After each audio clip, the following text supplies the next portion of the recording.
What's up, ladies and germs? Footloose Will here with another reaction video. Today we got 10 things you didn't know about Friday the 13th, part 3. Let's see what I got here.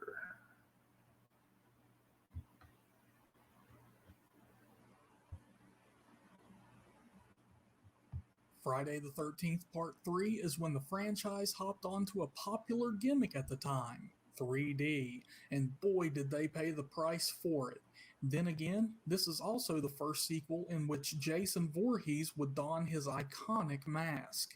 That being said, let's take a look at some things you may have not known about Friday And I really liked the scene where he got the hockey mask. I like the way they did that. the 13th Part 3. Did you hear that?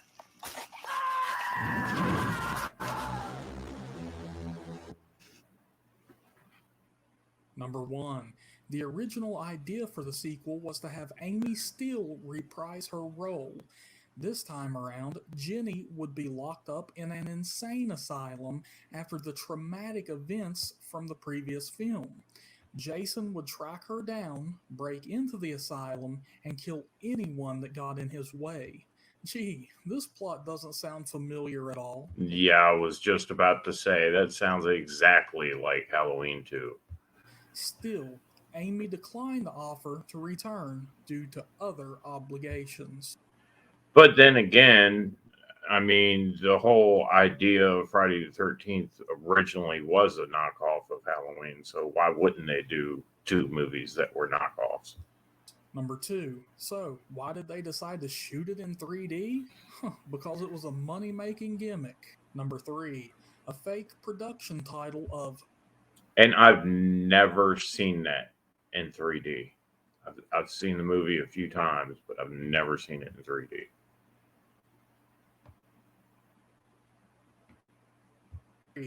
a fake production title of Crystal Japan was used while shooting the film in order to avoid suspicion from film industry labor unions. Number 4. Hmm. The poster for the film shows Jason stabbing someone through a shower curtain. This obviously never happens in the film. Number 5. Larry Zerner got the role for Shelley after producers found him on the street corner handing out movie flyers. Number 6. Hmm. There's homages to legendary makeup effects artist Tom Savini in the film. When Tracy Savage's character, Debbie, is lying on the hammock, she gets stabbed through the neck. This is an homage to the infamous Kevin Bacon death scene in the original film. Huh. I never even thought of the connection. As a matter of fact, they even reused the same method from the first film to achieve the effect. Oh, plus she's reading a Fangoria magazine with a write up on who? Yep, you guessed it, Tom Savini. Number Such a good makeup artist and special effects. 7. 3D was a major pain in the ass for the cast and crew alike.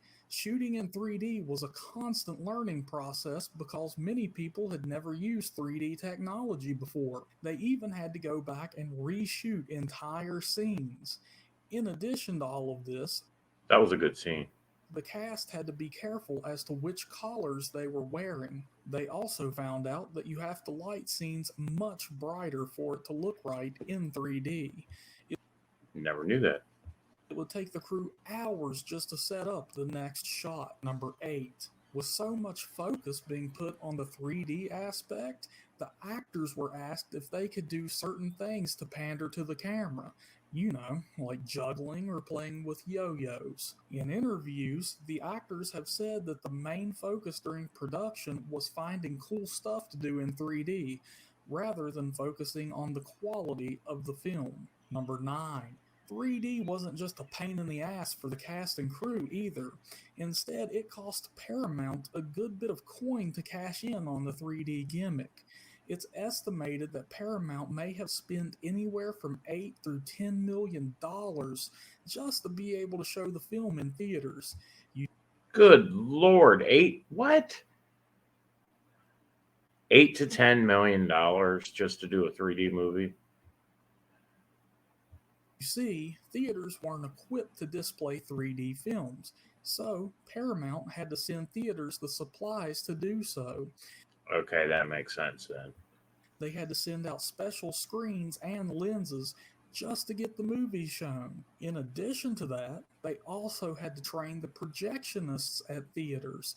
If you were having an issue with 3D equipment, you could call up the 24-hour hotline that Paramount had to set up solely for people having issues with 3D equipment. Number 10, the original ending of the film was going to be much, much darker.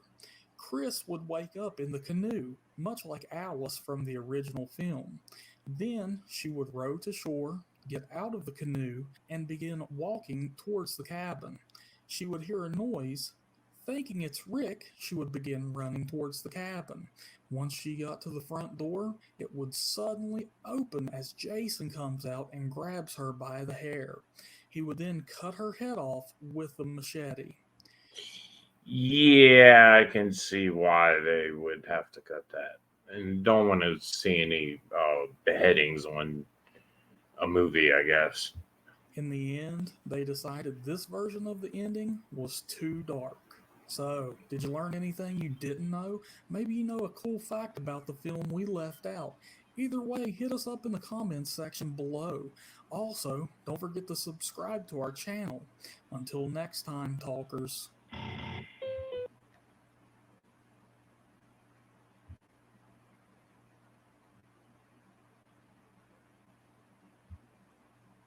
Well, there you have it, folks.